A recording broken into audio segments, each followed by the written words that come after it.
Então, Albano, eu começo por lhe perguntar como é que surge Ledo Ivo no seu horizonte de poeta português, esse poeta brasileiro, Ledo Ivo. Como é que eu vejo?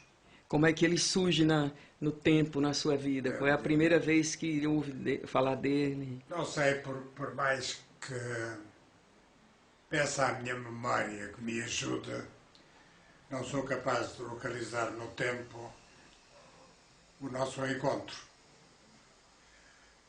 O encontro com o poeta dá-se no início dos anos 50, em Lisboa, quando aparecem publicados no fascículo 2º da revista Árvore 2 poemas dele apresentados por Alfredo Margarido. A partir daí passam muitos anos, durante os quais eu não tenho contacto com a poesia do Ledo Ivo. Estou numa fase de leitura, de aprendizagem da vida e da literatura, e não me lembro de ter lido porque não havia nada do Ledo Ivo em Portugal. Chegavam o Manuel Bandeira, chegava a Cecília Meireles, chegava o Carlos Drummond de Andrade, chegava o Jorge de Lima, chegavam outros poetas da geração destes, mas o Ledo Ivo, que era necessariamente mais novo, não chegava. Lembro-me que terá sido talvez pelos anos 80 do século passado que, em contacto com o António Osório, que é um poeta português residente em Lisboa e amigo de brasileiros, terá sido através do António Osório e em casa deste que ele me passou para as mãos alguns volumes do Ledo Ivo. Aí começou a minha aprendizagem verdadeira do Ledo Ivo, a descoberta do grande poeta e também, posteriormente, de um grande amigo. Não me lembro também onde e quando nos encontramos pela primeira vez. Ele vinha com frequência a Portugal e veio algumas vezes, inclusive, a um acontecimento de natureza literária que ocorre todos os anos na Póvoa de Varzim, são os correntes de escrita, mas precisamente, exatamente o ano, o momento em que nos encontramos pela primeira vez, não posso precisar neste momento. O que é facto é que nós nos aproximamos porque havia admiração recíproca, havia respeito recíproco. E se tornaram muito amigos. Éramos muito amigos. Éramos muito amigos. Aliás, basta ver as dedicatórias dos livros dele, que estão lá em cima, para se perceber esse afeto, essa relação afetuosa que se estabeleceu facilmente entre nós, não é? Porque o Ledo é, como sabe, uma pessoa muito autêntica, e aproximava facilmente as pessoas, despertava facilmente afetos. Isso aconteceu, por exemplo, no lançamento da antologia que eu organizei em determinado momento. O lançamento foi aqui no Porto, em 2012, e as pessoas que o não conheciam, que apenas ouviam falar de Ledo Ivo, mas não o conheciam ao vivo, ficaram encantadas com ele, porque realmente a personalidade dele impunha-se e despertava atenções. Olha, isto vinha a propósito de quê? A antologia, eu julgava que a sua antologia fosse de 2013, mas é de 2012, então... Quando é que o Ledo faleceu? Não, o Ledo faleceu em dezembro de 2012. Dia Dezembro 23 de 2012. A antologia é de 2012. É de antes do... Eu tinha estado aqui em Portugal em maio no lançamento da revista e em dezembro faleceu. Ah, Foi no mesmo ano do lançamento da antologia. está a referir-se àquele livro, com aquela Aquele antologia livro, sistemática, meticulosa que fez, escolhendo poemas de todos que eu escolhi os poemas livros de todos dele. os livros, É inclusive essa? do Mormaço, Exatamente, do Requiem, que do era Mormaço. inédito na altura, e Exatamente. ele me mandou para eu poder escolher, selecionar Pois, um pois, conjunto de poemas que pois. fechassem a antologia da poesia dele, dando assim a visão mais alargada dela. Ah, então foi lançada aqui no Porto? Foi lançado Foi aqui no lançada aqui no Porto, Porto. no Palacete Viscondes de Balsemão, na Praça Carlos Alberto, com a presença dele. Ele veio de propósito cá, No início de 2012. em maio de 2012. Ele viria a falecer em dezembro deste mesmo ano. E essa antologia, Esta antologia eu organizei exatamente porque, em determinado momento, me pareceu que era injusto, flagrantemente injusto, que não houvesse em Portugal uma antologia representativa daquilo que eu considero um dos maiores poetas do Brasil. Pareceu-me que era a altura. Aliás, há um amigo nosso que também era amigo do Ledo Ivo, que é o Luís Amaro, que esteve durante anos ligado à Colóquio Letras, no tempo do Jacinto do Prado Coelho e no tempo do David Manuel Ferreira, que há muitos anos também me dizia que havia necessidade, de facto, de publicar em Portugal uma antologia do Ledo Ivo. Acontece que a minha relação com o editor portuense possibilitou, em determinado momento, a publicação dessa antologia. mas voltando à questão de como como começa a sua aproximação ao Ledo e, digamos, do Ledo enquanto poeta brasileiro a poetas portugueses, eu lhe perguntaria o, quais seriam os pontos, os links, como se diz hoje, os pontos que poderiam fazer a ponte, que fizeram, aliás, a ponte,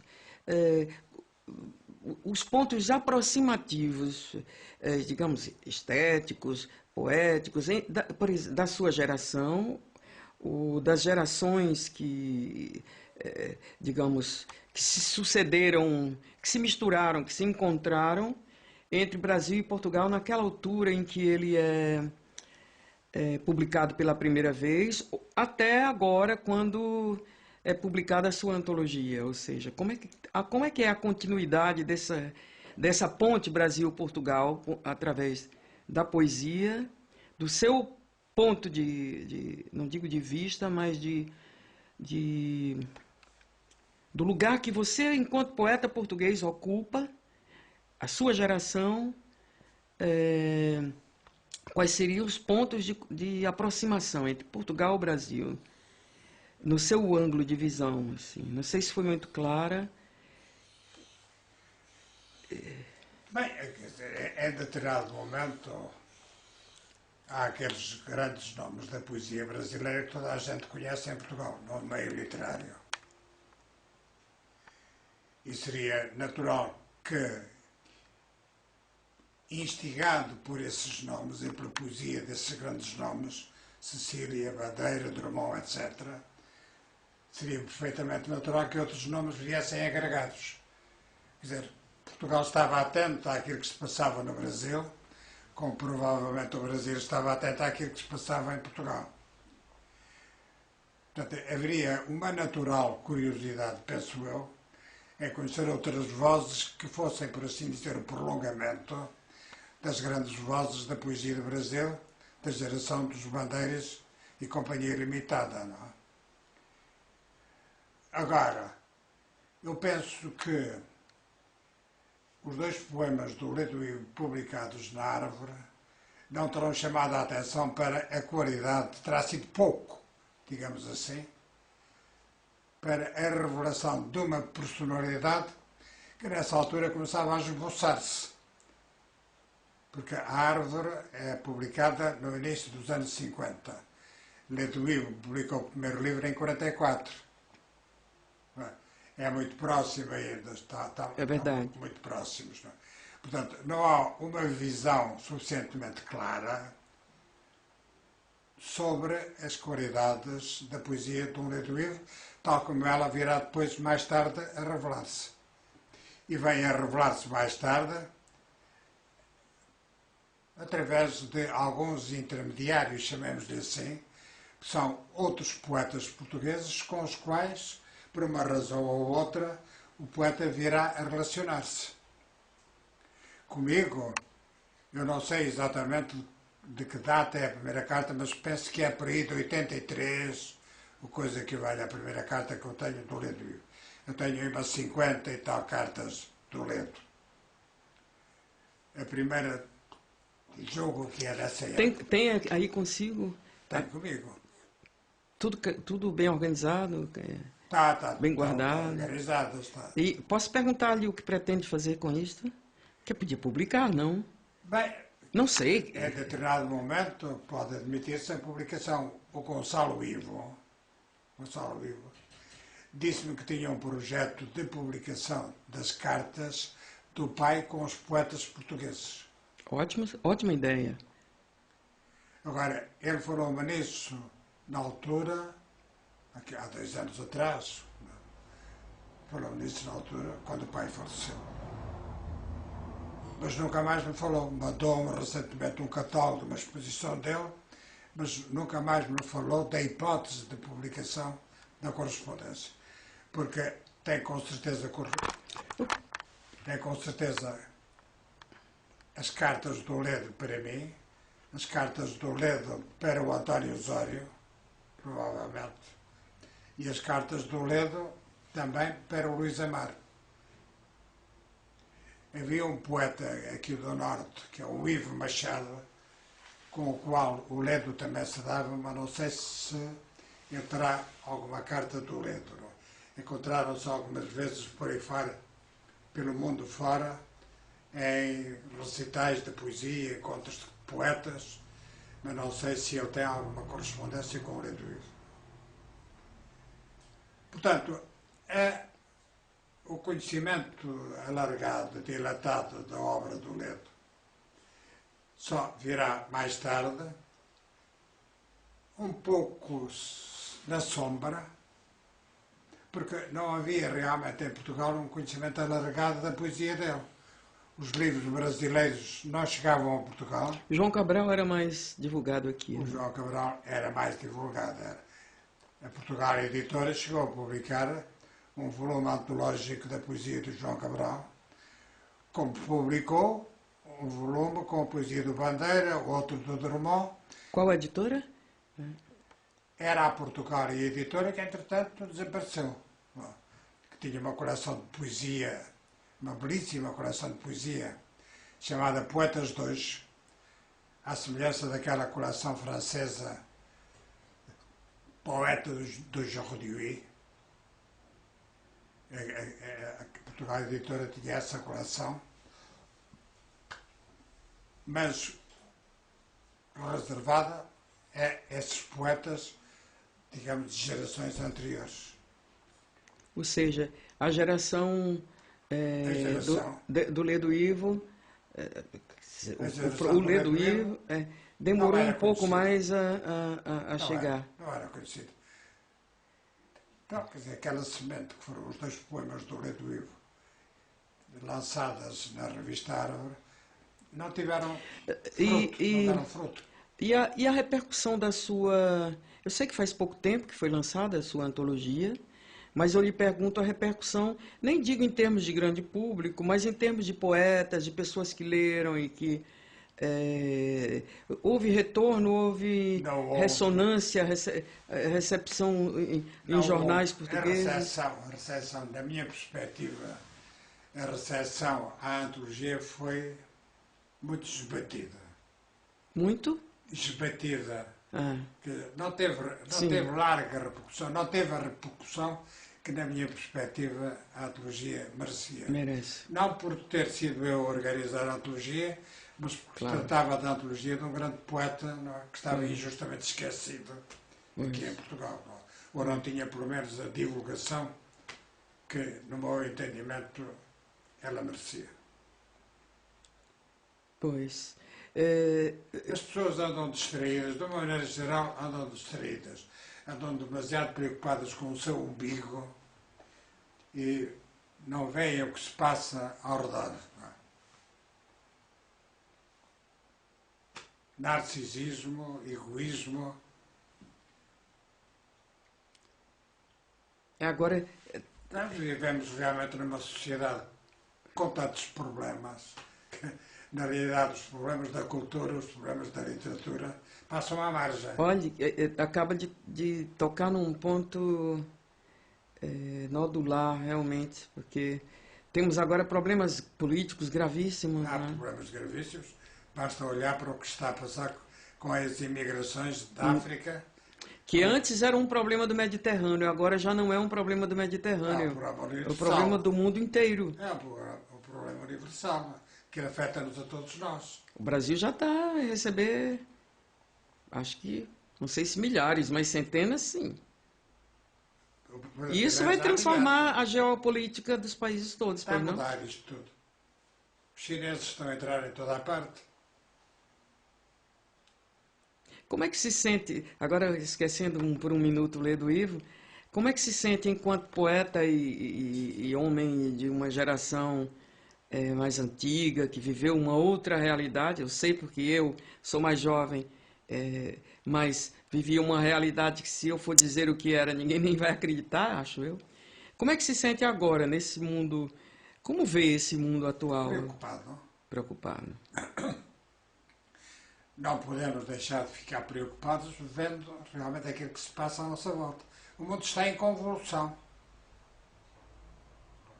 Estamos todos a ser afetados por ondas sucessivas de choque. O Mundo em Convulsão, isso é um título bom para um livro, não? Mundo em Convulsão. Ondas de choque.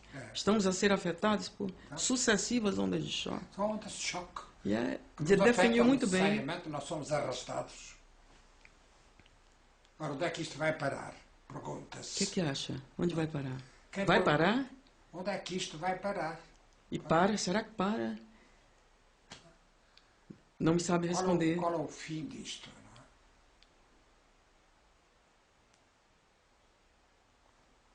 Fica a É interrogação. a grande interrogação. Não é?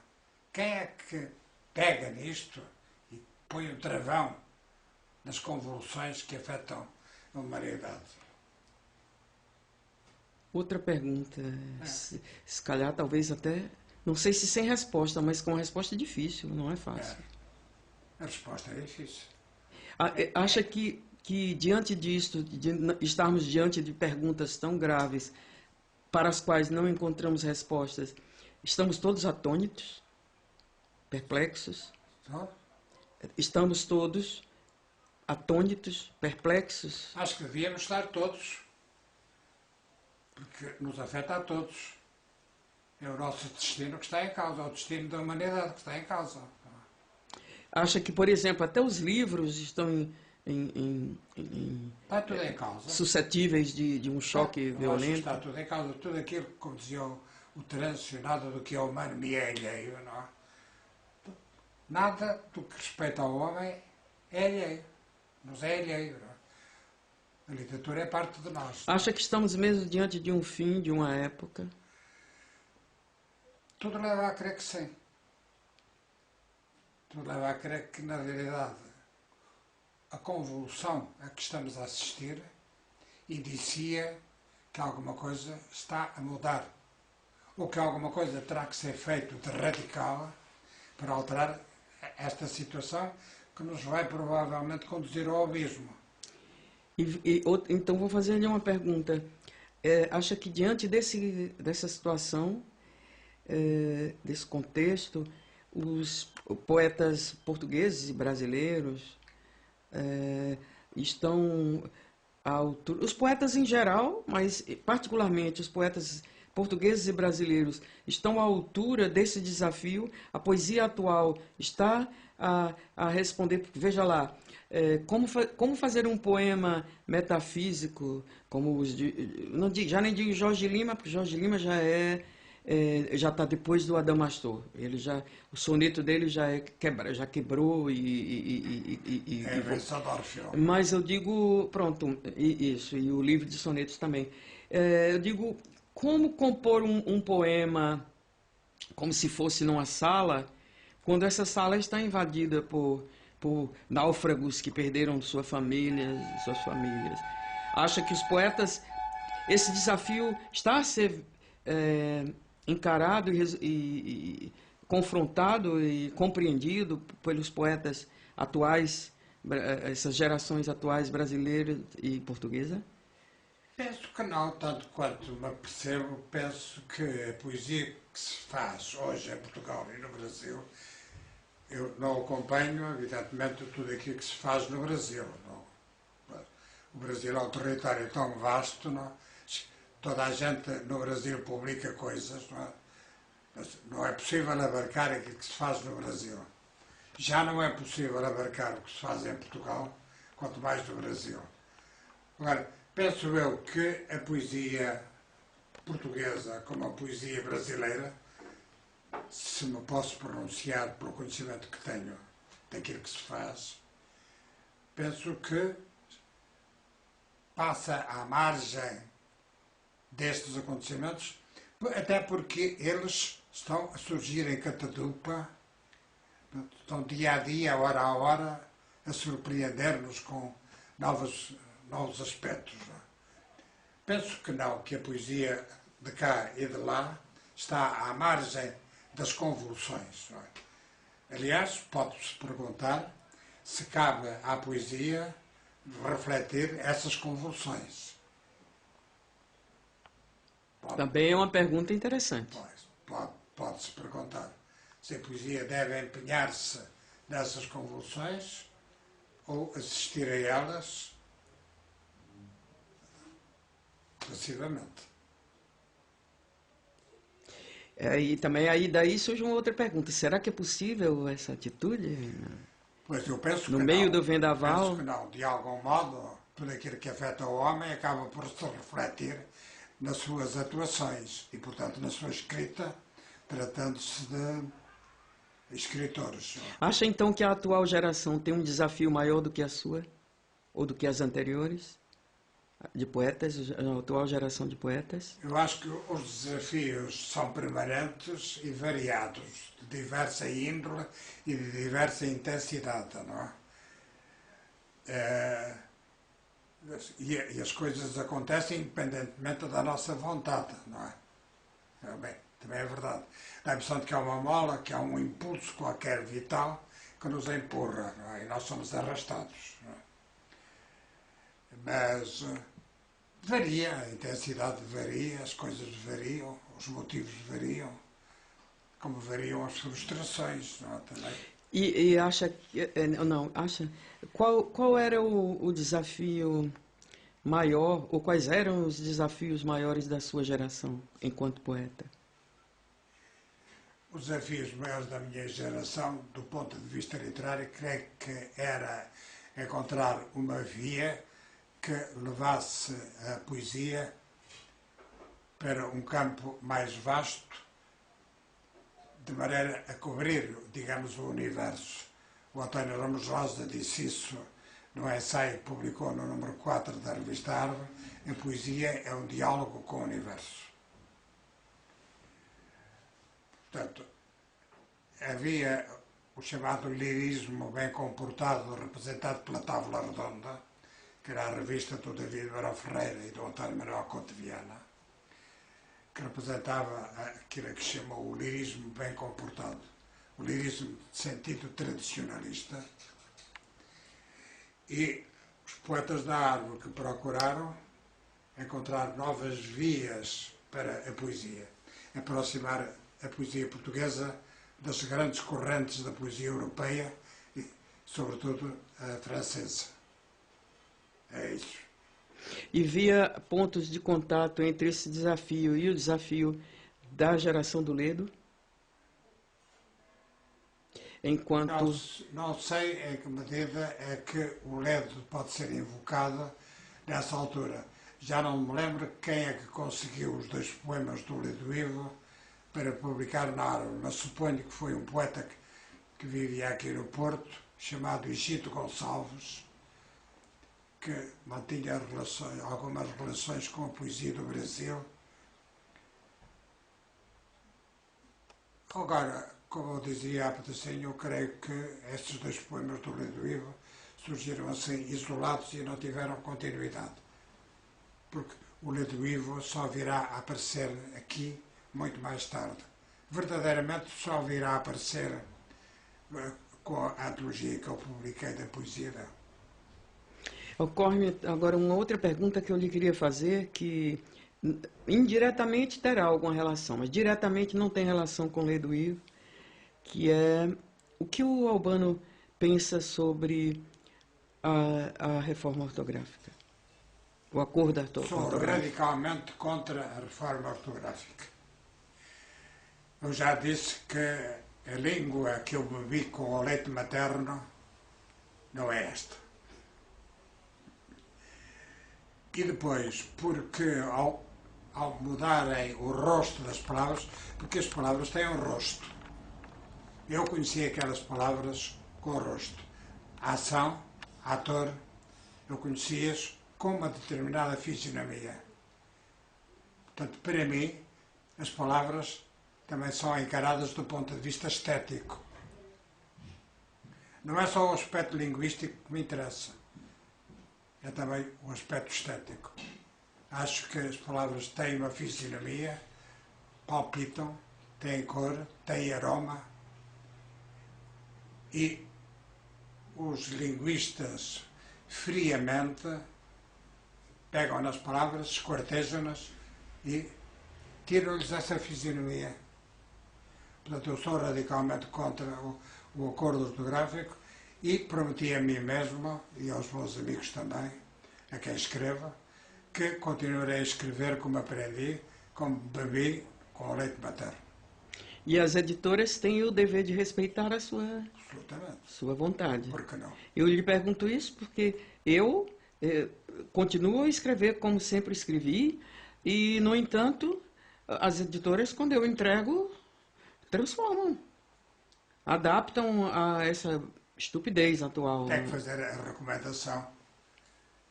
A minha escrita é a antiga. Eu não subscrevo o acordo ortográfico. Tem que fazer essa recomendação. Acha que parece que está a haver um movimento. Eu li qualquer coisa, uma notícia de que... Movimentos, eu sei, o Vasco Graça Moura já terçava armas, Pois, né? Coitado do Vasco, foi pena que eu tivesse morrido, porque ele era um combatente ativo contra a reforma. Mas eu estou a referir-me a uma notícia que li. Parece que vai haver qualquer coisa, que vai haver uma possibilidade, digamos assim, de uma decisão em outra instância que poderá alterar o acordo ortográfico. Há movimentos vários. Eu recebo no meu computador a cada passo sinais de que as pessoas estão ativas a esse nível e que estão a movimentar-se. E para além de tudo que Albano disse sobre por que é contra o acordo, ainda existe a outra questão, que é a língua. A língua é histórica. Não se pode mudar a língua assim, por decreto, não é? Aquilo que se fez em Portugal com o acordo ortográfico não o fizeram os franceses, que mantêm o respeito pela tradição, pela língua, a história da língua. A língua tem uma história, não é? Portanto, nós remontamos ao latim, temos que remontar ao latim. Os franceses mantêm as consoantes, os italianos mantêm. Por acaso, os americanos e os ingleses fizeram um acordo ortográfico? Não é? Por acaso já fizeram isso? Nunca. Não estupidez é essa, não é? Quer dizer, admitem que haja diferenças, não é? Admitem. Claro, e é ótimo que haja diferenças. O espanhol também. Os países da América Latina têm algumas diferenças em relação ao castelhano que se fala aqui na Península Ibérica. Tem. Mas essa padronização teve objetivos políticos, não é? Bem políticos. Políticos e dizem que económicos, não é? Pois. É. Mas eu acredito que aqui, não sei no Brasil há bastante gente que é contra, mas acredito que aqui em Portugal a predominância é contra, seja contra. Predominância é contra. E acho bom que seja assim. Acho bom que seja contra, porque é preciso fazer frente a isso. Acho que é preciso Eu acho que é preciso continuar a tirar lutar. essa, como que vocês dizem aqui, esse disparate, essa É preciso ver pavorice. que em 47, quando houve o anterior acordo ortográfico entre Portugal e Brasil, Como? o Brasil não respeitou o acordo ortográfico. Qual acordo? Foi o de 47. Ah, é? De 47. O Brasil não respeitou. É? Ah, Portugal acomodou-se, o Brasil não respeitou. E é porque é que agora há de ser Portugal a aceitar? pois. É. Não, aliás, no Brasil há movimentos também. Também há movimentos contra o acordo ortográfico, contra o acordo ortográfico. Pois, agora eu vou fazer-lhe uma última pergunta, voltando à questão relações entre poetas brasileiros, poetas portugueses, a cultura em geral, a literatura, mas especificamente a poesia. Atualmente, quais são os canais, as vias, digamos, mais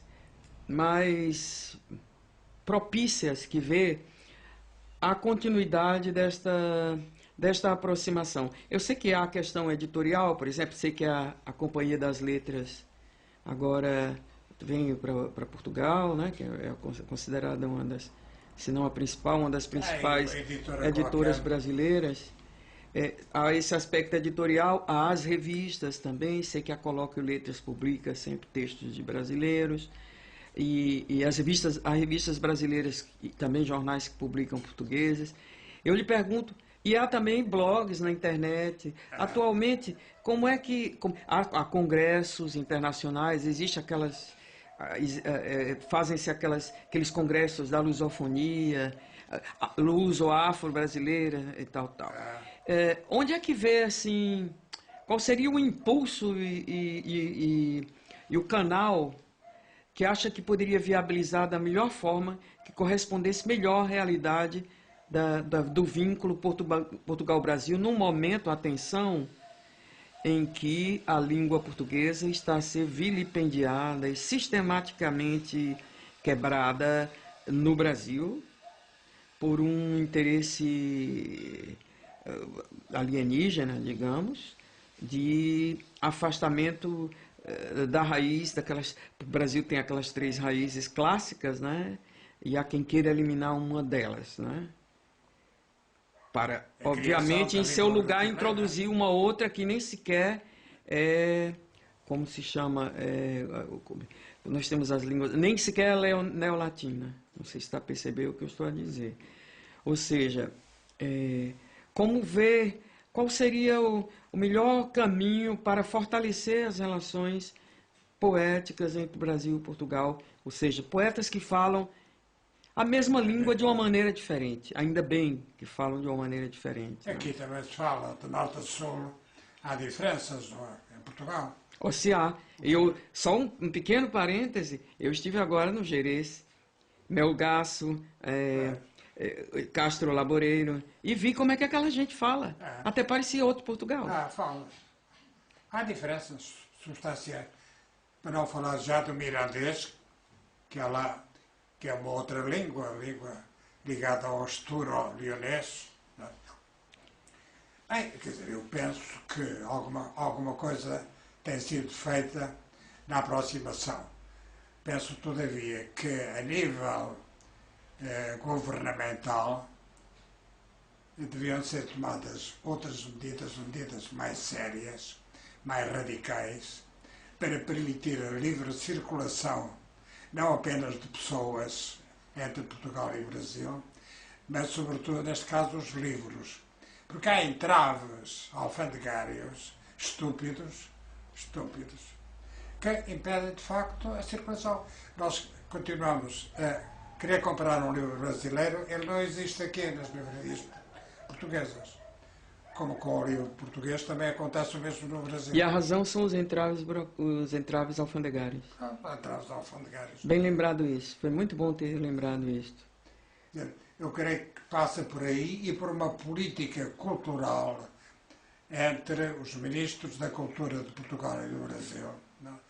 Que facilite, de facto, o intercâmbio a diferentes níveis.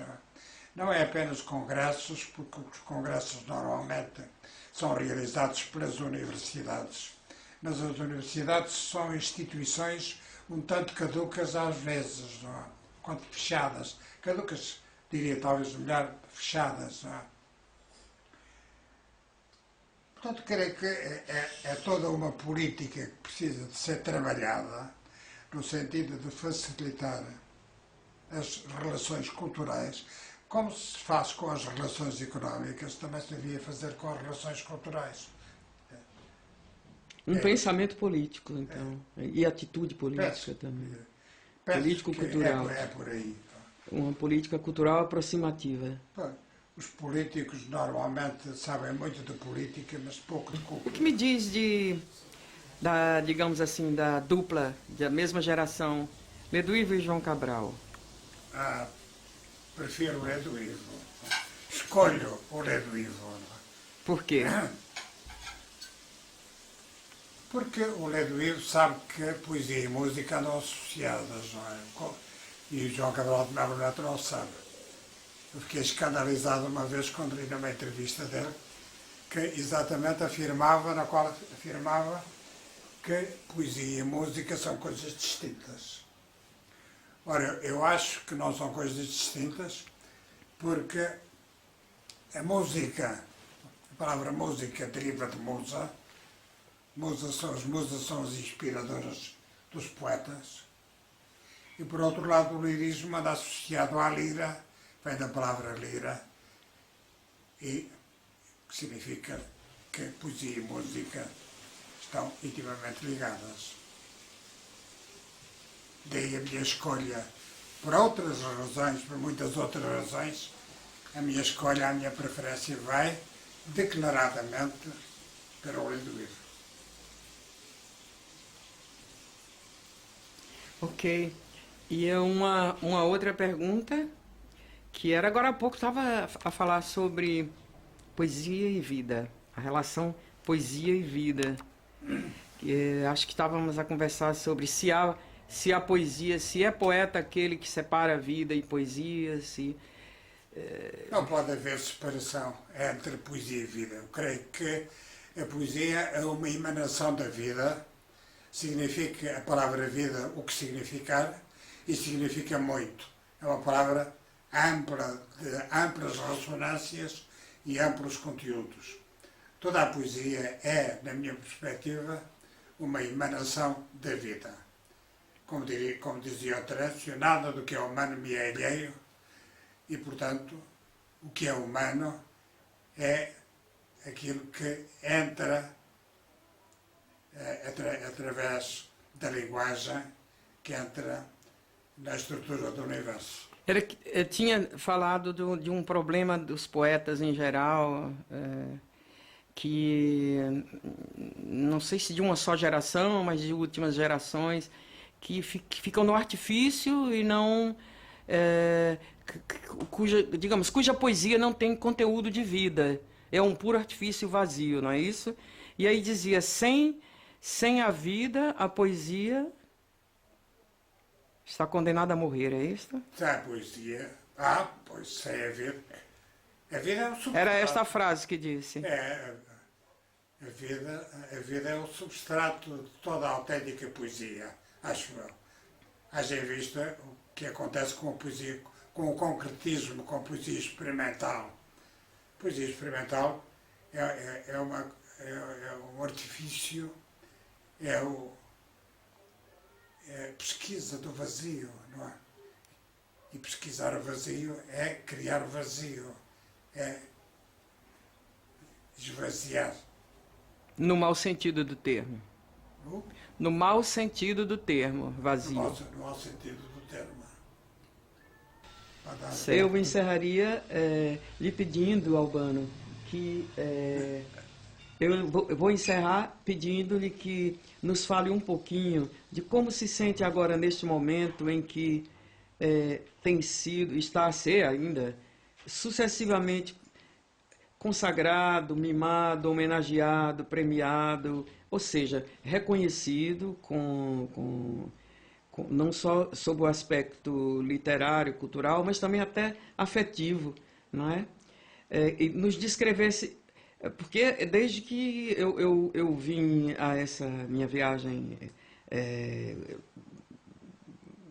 para essa pesquisa na Itália, passando sempre por aqui, por Portugal e pelo Porto e Gaia, que eu tenho ouvido sempre, eu tenho recebido sempre convites para novas homenagens, de cada vez em um lugar e de cada vez é um concurso Albano Martins, é uma casa Albano Martins, é sempre algo novo Albano Martins. Eu quero entender melhor por que essa chuva de bênçãos merecidas nesse momento, né? Queria que nos falasse um pouquinho disso para encerrarmos. A última é que eu recebi um convite para ir à Bélgica, a Bruxelas, no próximo dia 23, representar Portugal no concurso de transpoesia que se vai realizar, que já se realiza há 2 ou 3 anos e que este ano também vai ter lugar em Bruxelas no dia 23. Vou para lá no dia 22. Bem, isso, como é que eu me sinto? Naturalmente que essas coisas me sensibilizam. Só será talvez de lamentar que venham numa época da vida em que, como diria o Camões, vão os anos descendo e já dos dias há pouco passar até o outono. Não é? A fortuna me faz o engenho frio, como é? Do qual já não me jacto nem me abono. Do qual não me jacto nem me abono, exatamente. Não é? Só que neste caso o outono já é inverno, não é? O outono já lá vai e está no inverno, não é? É reconfortante. Antes tarde do que nunca. Vale mais tarde do que nunca. E, sobretudo, é gratificante ver que essas coisas ainda são realizadas conosco vivos. Normalmente, os Camões, os Fernandes Pessoas, etc., foram glorificados depois de mortos. É reconfortante, é gratificante sentir que realmente estamos vivos, que essas coisas nos afetam, que nos tocam e que nós palpitamos com isso, não é? Disse bem, é raro. Não é comum. É uma exceção. Não é? Quando isso acontece, não vou dizer que seja uma singular, mas é raro. O correto é que as pessoas, como dizíamos há pouco, vivam demasiado preocupadas com o seu umbigo e não olhem para o que está ao lado. Não? Ou como dizia o José Reja, as pessoas estão tão preocupadas com o seu lugarzinho que querem ocupar o do vizinho do lado. Não? Estão ansiosos por dar um pontapé para o retirar do lugar que o vizinho ocupa, para o ocupar também. É isto. Normalmente é assim. Infelizmente a inveja existe, a maldicência também existe, as coisas boas e as más coexistem. O filho do Almada Negreiros, o arquiteto Almada, uma vez me perguntou: Luísa, sabe qual é a última palavra dos Lusíadas? Está lembrada qual é a última palavra dos Lusíadas? Inveja-se. Sem a dita de Aquiles ter inveja. É isso aí. Ok, então muito obrigada. Prego.